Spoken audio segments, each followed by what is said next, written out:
begitu sebuah kegiatan itu menjadi PSN, maka akan ada deretan kemudahan yang diberikan. Kan gitu kira-kiranya. Supaya eksekusinya menjadi cepat. Itulah sebabnya program-program yang dimasukkan menjadi PSN, maka dia akan bisa berjalan lebih cepat dibandingkan tidak masuk pada PSN. Idenya untuk mempercepat itu fine, karena itulah kita yang harapkan untuk bisa meraih kesejahteraan lebih cepat. Apa ruang yang harus diperbaiki? Satu, penentuan program sebagai program strategis atau tidak harus ada di tangan teknokrasi, bukan di tangan dunia usaha. Kalau itu dibalik, proposalnya dari dunia usaha, pemerintah hanya memberikan stempel, maka muncullah masalah banyak sekali.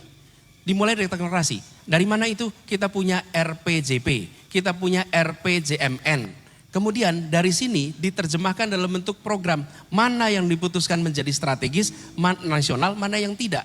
Jadi penentuan PSN-nya itu kunci. Lalu di situ perlu ada partisipasi publik. Nah, kita seringkali tidak tahu kenapa sesuatu masuk menjadi PSN. Harus ada transparansi agar program-program yang masuk PSN bisa dipertanggungjawabkan. Sehingga ini bukan menjadi tempat untuk titipan. Kalau tempat untuk titipan apa yang terjadi? Siapa saja bisa titip dan kita tidak tahu apa prosesnya, apa dampaknya, semuanya masuk di dalam kategori PSN. Jadi gagasan PSN-nya sendiri itu bukan gagasan yang bermasalah. Tetapi kriteria masuk PSN-nya harus dibuat transparan, jelas. Yang kedua prosesnya teknokrasi. Apa yang saya maksud proses teknokrasi? Begini teman-teman. Ketika negara punya RPJP, negara punya RPJMN, negara menjelaskan nih jangka panjang kita akan membangun A, B, C, D, F, G. Itu teknokrasi.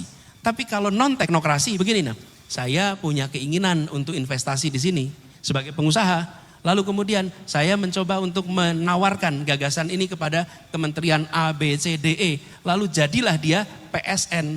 Ini namanya profit orient atau profit centered penentuannya. Bukan kepada kepentingan publik. Begitu. Nah. Sederhana bahwa kita pasti akan kecewa. Kenapa? Gini teman-teman, ngambil keputusan itu minimal ada 4 option. Benar, baik, aman tuh. Keputusan yang benar dan keputusan yang baik. Nobody disagree with you. Oke? Lalu keputusan yang kedua adalah keputusan yang tidak benar dan tidak baik. Itu harus dihindari. Everyone disagree with you. Tidak benar dan tidak baik. Nah, yang jadi judgment di sini. Keputusan yang benar tapi tidak baik. Atau keputusan yang baik tapi tidak benar. Sehari-hari kita ngalamin ini bukan? Dan pemimpin harus ngalamin itu. Judgment kita dan dia mungkin beda. Tapi satu hal yang pasti. Bahwa kalau dia naik bukan karena rupiah, maka dia ambil keputusan bukan karena rupiah. Dan itu yang kita kerjakan sekarang. Thank you.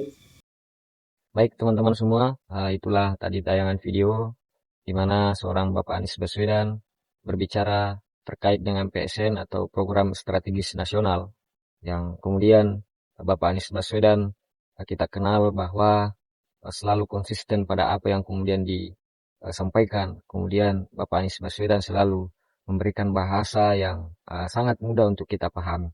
Nah teman-teman semua, sampai jumpa di video selanjutnya. Terima kasih telah menonton video ini. Nah teman-teman semua, terima kasih telah menonton video ini. Sampai jumpa di video selanjutnya.